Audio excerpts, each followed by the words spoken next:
Hi guys, I know I usually make my recordings in my car, and right now I just finished recording a Zoom and I thought, let me just make a quick recording for my channel since I have completely abandoned you. I'm in the thick of planning my annual film festival right now, the Ag and Art Film Festival, and I do it mostly by myself, so I'm really overwhelmed right now. Plus I have the magazine, plus I have client work, plus I'm helping my mom with stuff. So I've been very, very busy. Today is August 30th, 2023, when I'm recording this and hopefully uploading it. And this is Derek, my friend who was killed. It's his birthday. And it's the super blue moon. And so it's like this really intense day.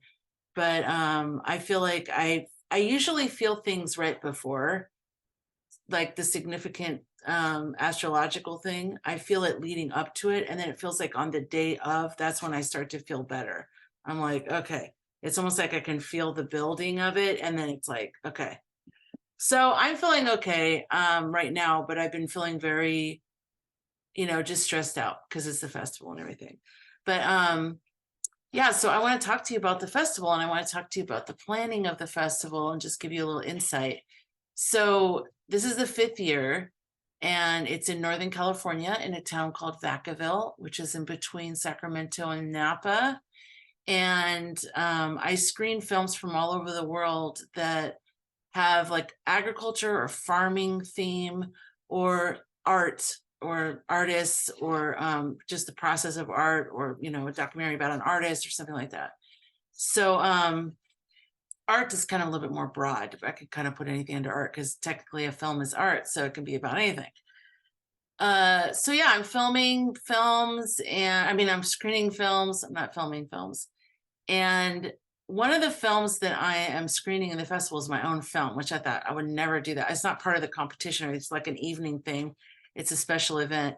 And after Derek was killed, I didn't want to do anything creative. I was really mad at like the universe, God. I was like, no, not doing anything good ever again.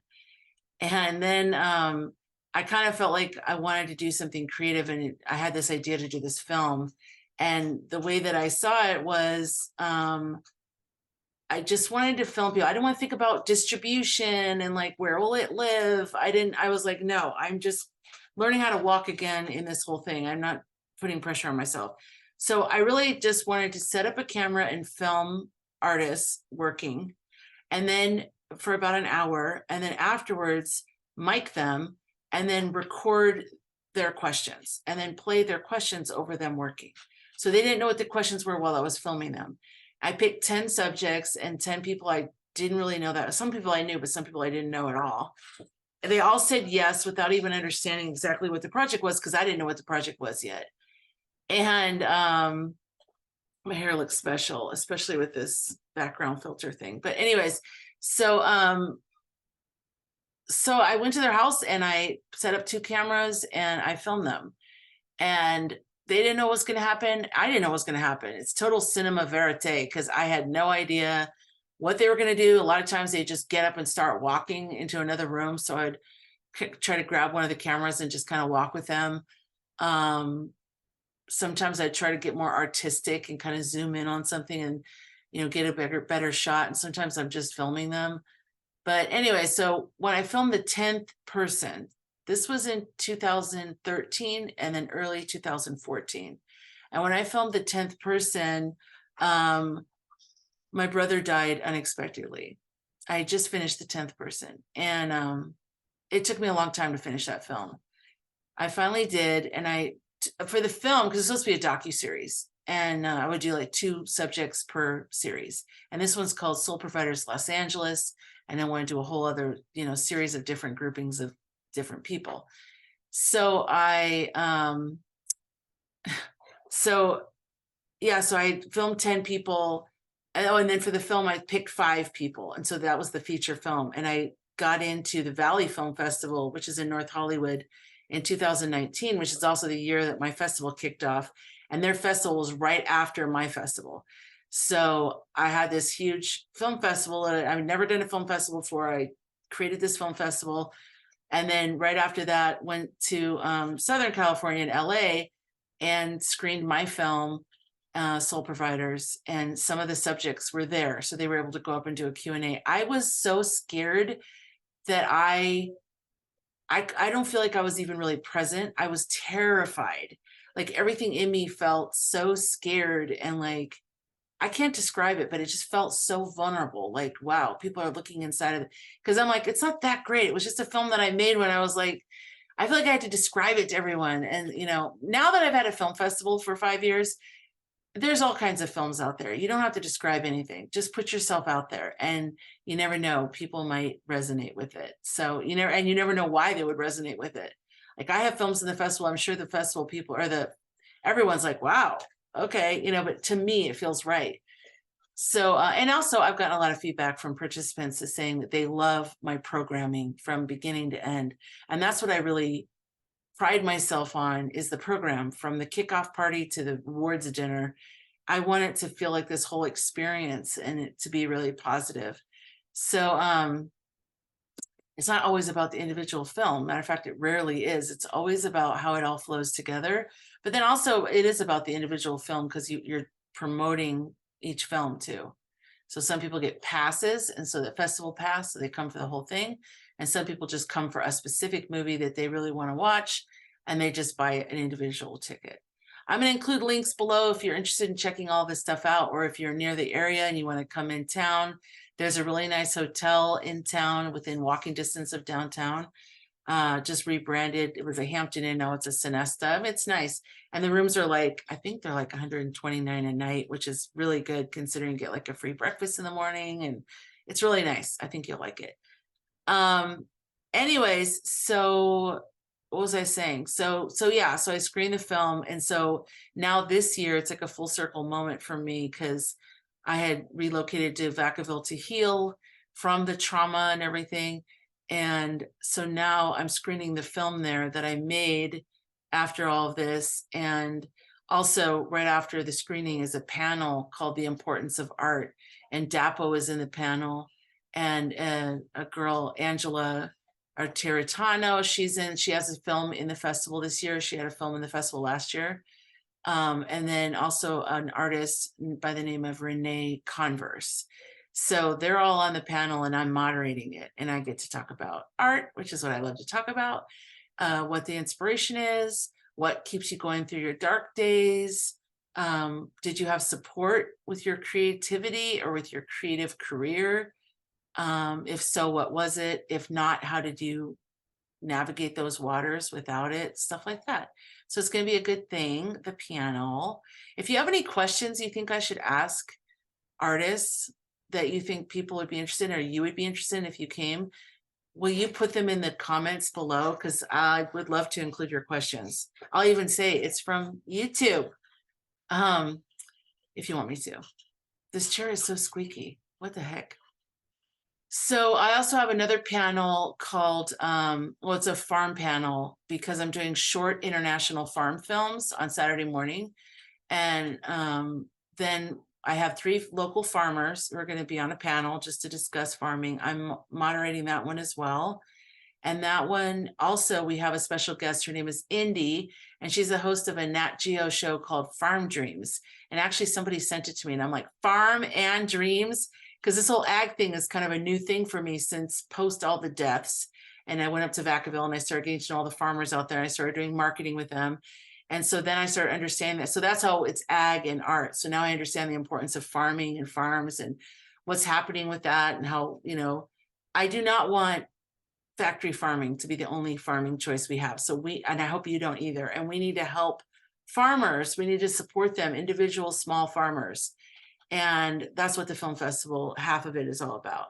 So this farm panel is going to be really exciting. So Indy's going to be there, and she's just there, and she's coming up from LA just for the panel, for the screening and panel. And that's going to be really exciting.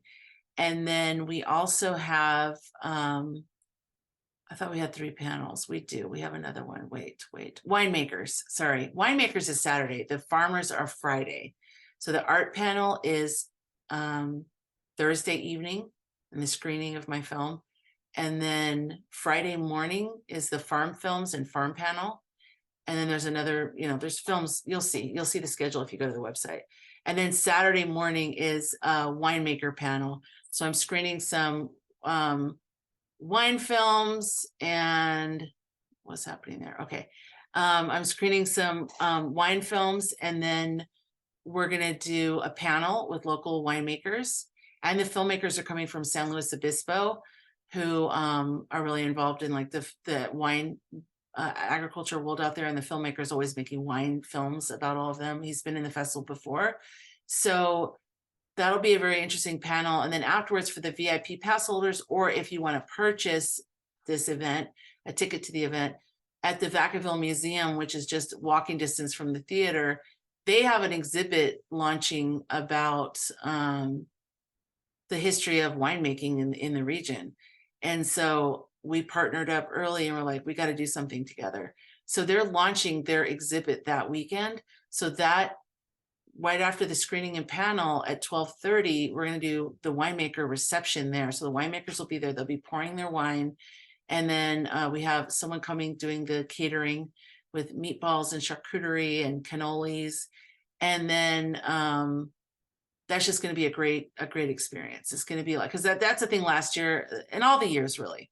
People were always telling me like they'd get energized. They'd see these films and they'd want to like meet farmers, and you know what I mean? Like it became a thing that it was like, okay, I've got them all excited, and then there's like nothing. Then they just go home. So this year I made a conscious effort to team up with different organizations to make it more of a 3D experience for the people that come, for the participants.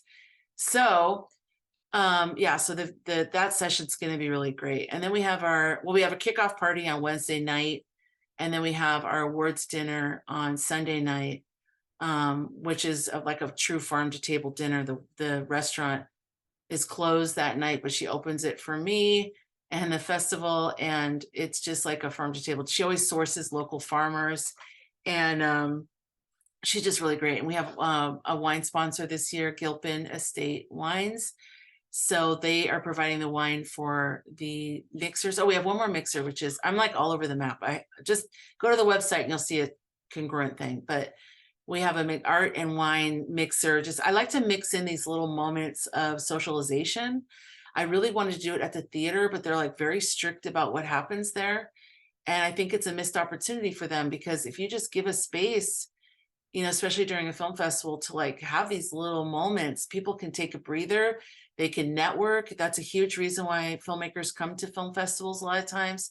They want to meet like the local people, the local farmers, and maybe they want to come out and pay you to film at your location, and talking about farmers. So it's a good thing to have these kind of situations. But anyways, I digress. I've written an article about it in the local magazine, like what is a film festival, and like I talked all about the origins of Sundance Film Festival and how they did it through the visitor center of Visit Utah, and then also with Tribeca Festival. It's not called the Tribeca Film Festival anymore because they have a bunch of different things of different art forms and stuff.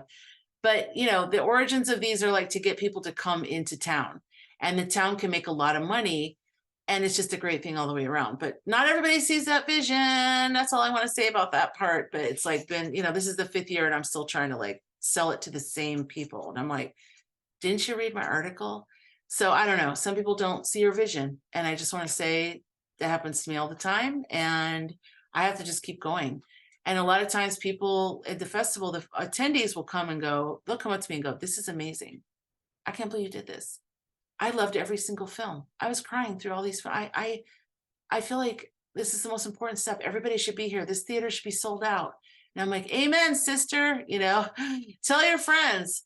So it's a humble beginning. And I also started the festival in 2019. So that I didn't know what I was doing. I just did it. It was great.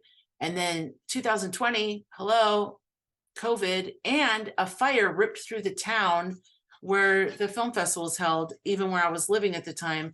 And so I had already transitioned to do outdoor screenings because of COVID at farms and wineries and stuff like that. Well, then like 80% of my locations burned and were affected by the fire, and all the major roads were closed down. So the night before I was putting the tickets on sale, that's when the fire happened. So I reconfigured again, found new locations, and even though the air quality was horrible because the whole area was on fire, ticket sales were minuscule because we were just outdoors. People would bring a camping chair. There was nothing, no mixers, none of that. But it was really a great experience. And people told me, thank you for giving me a distraction. Thank you for giving me something to look forward to every week when every day was like the orange sky and it was just COVID and everything was just really depressing. So, and then 2021, I stayed outdoors because theaters weren't totally open yet and I just couldn't risk that. It's very expensive to rent a theater. So you have to really like know you can bring in sponsors, you can bring in tickets, ticket sales, audience, all that stuff. So I did it outdoors again. So last year was the first year of moving back into the theater, and he honored my first year price, which was a different owner. And then everyone warned me the price is going to go up next year. I was like, great. So I teamed up with a nonprofit to be my fiscal sponsor. And I thought that was going to be a huge discount. It was somewhat of a discount, but the fee, the theater rate went way up. And then there's like service fees, even though I have my own projectionist and my whole staff of volunteers, but it's difficult. So when you're doing a dream and you're putting something out there, it's like the reality of it is so hard sometimes because it's just so much work. You try to get people to see your vision, to get behind it. Then something like COVID and a fire, which cut me out 2 years from what I was trying to do. And then just weird nickel and diming kind of situations and that goes back to people not seeing the vision, being short-sighted and they're probably just their business and they're trying to get their money. But really in a situation like this, if the theater were behind helping me build the festival, I believe it could be a really huge and great thing for the region because it's a real farm to fork area. It's just really close to Sacramento, and Sacramento is the farm to fork capital or whatever. So I don't know. It's frustrating. I don't know. I mean, it is what it is, but I believe in what I'm doing. So I just keep going. But, and also the theater is sort of weird because I want it to be like one of those old theaters that are on Main Street. It is on Main Street. It is an old theater, but like someone remodeled it and they made it more like House of Blues, where they took out all the floor seats so people could dance, I guess, and you can have tables there and stuff. But then the stage is really high up because it's more set up for like music venue and things like that. So the screen is great, but it's just kind of like not my ideal. Like I want that old theater feeling because that's like so fun. It's like such a fun vibe, especially if you can have like multiple theaters, because then I can screen movies twice. And I like doing that because sometimes people miss it and they go, oh my God, are you screening it again? I have blah, blah, blah that night. And I'm like, nope, sorry. So anyways, there's that. And then there's also going to be a whole online program, which I'm way behind setting up, but I already have the films set aside and the filmmakers know, and I'm just going to do that. So I'll come back on here and talk to you about that. And if you're interested, you can go buy a very affordable pass to watch a bunch of different films from all over the world about agriculture and about the state of agriculture. I know it sounds really boring, but it's actually really important and really not boring. Matter of fact, one of the films in the festival called The Last Seed is from Africa, from the filmmaker South Africa, but in the film they, deal with places all over Africa.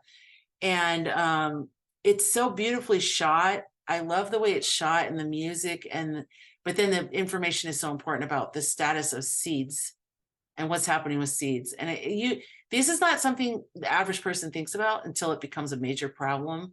So it's right at that precipice where it's becoming a major problem. So it's important for people to pay attention to that because it is going to be a problem. It is already a problem, actually, but it's going to become an unavoidable problem soon. And so it's better to just pay attention to it. And then the great art films too. I have great art films. So yeah, so that's the festival. Actually, let me run through it. So Wednesday night, September 13th is the kickoff party. And we do like a silent auction. We have live music. We have food. It's really good. It's going to be at the old Carnegie Library right on Main Street, right next door to the theater. And they renovated it. It looks really cute. It's like all like books in the bookcases and the sliding what do you call that, ladder behind the bar. It's like kind of like a speakeasy vibe. So that is Wednesday night. And then Thursday morning is it's just art films. And then 2 o'clock an art film. And then 6 o'clock is my film and the art panel. Then Friday morning is the farm films and farm panel. Then Friday afternoon is The Last Seed, which is the one I was just telling you about, beautifully shot. I'm working on a screening for Friday night. I'll get back to you on that. Something special. We just had the schedule move around, so I'm having to scramble a little bit. And then Saturday morning is the winemaker films and panel. After that is the VIP winemaker reception at the museum. Then the 2 o'clock, it's like the jury winner of the best art doc. Well, the Last Seed is the jury winner of the best ag doc this year. This one is called Into the Spotlight, and it is the best art feature this year. It's so good. It'll make you feel so good about life. I really love it. So that's at 2 o'clock on Saturday. Then the Downtown Vacaville organization is hosting or putting on a art, wine, and beer brew stroll. Art, wine, and brew stroll. And they have like just artists and wine and music all over downtown. I think the road's even closed down, and there's so many people there, and there's so much wine, and you buy like, a bracelet and you go wine tasting. It's fun. And then we're supposed to do a free movie in the park that night, but I'm not sure if we're going to be able to do it because the sponsor thing fell through. So I just have to, fingers crossed, we get a new sponsor. And then Sunday morning is where the schedule conflict was. So that's been changed to online programming. And then our 1 o'clock slot is still there. And we have a couple ranch films about ranch land in California and how it's going away. And another one is about regenerative farming and how it helps with our health even, and the health of the planet, but the individual as well.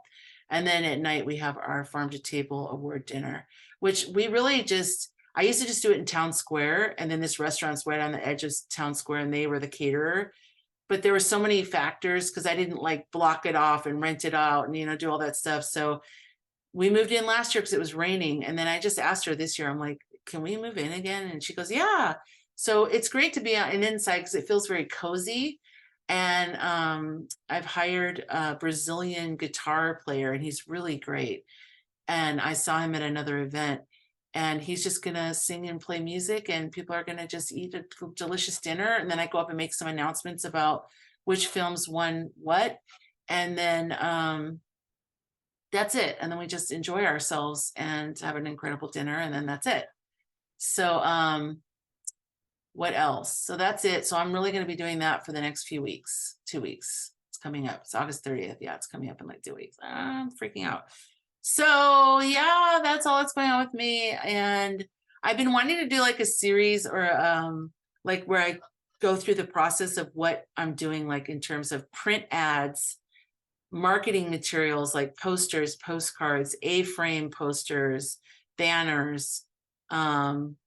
What else do I print out? Just little posters for storefront windows. Like what happens leading up to a film festival from the beginning. And I meant to do it this year, but this year was such a crazy year. I don't know. Was it crazy for anyone else? I mean, granted, there's been a lot of crazy years lately, but this year specifically just felt like so just day by day, like I'm not sure what I'm going to do. It was personally a very challenging year for me. I don't want to get into it, but there's some major things like perfect storm stuff. And I just kept burning out, like dealing with the problems in my family and stuff. And I'd be able to do a little bit and I would just burn out. And my work is creative. So the part of me that has to be creative I can't even access it, which because I've been kind of talking about it lately. I mean, before I stopped recording. But anyways, so I'm working my way back, and yeah, that's it. That's all I want to say. But I just wanted to tell you that that's the film fest. This is my colorful background to, represent art. And me and my squeaky chair, I'm going to go back to working, but I just wanted to sort of make a video and check in with you. And I hope to make more videos. I hope to make some videos from the film festival to kind of show you what it's like. I think that's it. Okay, great. Thanks for listening. You guys are such good listeners. Bye.